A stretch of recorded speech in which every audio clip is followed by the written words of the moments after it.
I wonder, are there certain areas of the US economy that we are already seeing recession in? I mean, I know broadly we're not quite there yet, but maybe you could speak a little bit to what we are seeing with manufacturing and Yep. maybe some other areas. Yeah. Great question. So, one could argue that we've already seen a rolling recession, if you will, over the past couple of quarters.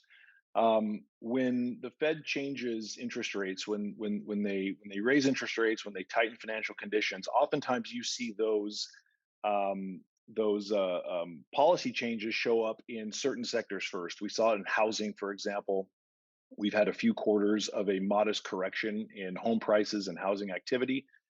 As you mentioned, Liz, manufacturing has been in a slump for the last 2 or 3 quarters. If you look at the PMI data, if you look at the survey data, if you look at industrial production, it's pretty clear that the manufacturing sector, which is about 12% of the U.S. economy, 12% of GDP, so it doesn't punch heavy in terms of economic growth, and it's why we're still in an expansion, generally speaking, while we can have sectors that are in recession. But manufacturing has been very slow for the past few quarters.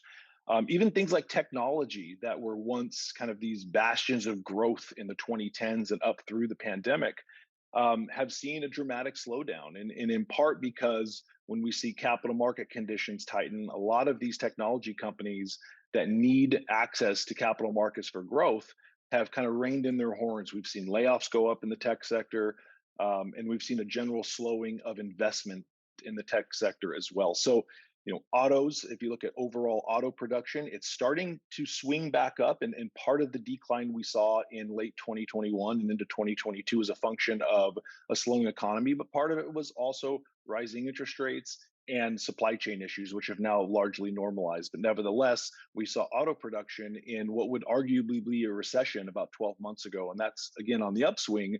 But we've had these sectors that have kind of rolled through these contractionary periods, even though the general economy has continued to march higher. So we have seen a bit of a two-speed economy in some ways.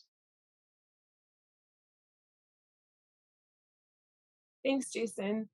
And before I move on to another question, just want to put out to the panelists if anybody has any comments they would like to add to that.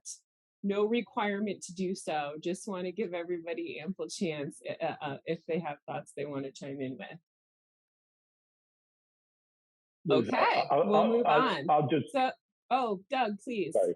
I was just going to highlight that concept of a rolling recession, I think is really important. And I think we're seeing that. So I just want to highlight what Liz, what you had pointed out, and Jason, what you talked about. I think it's key to what we're seeing, and we may not actually see a full-fledged recession, but just a continuation of this rolling recession, which would be great for the U.S. economy, as opposed to a full-fledged recession.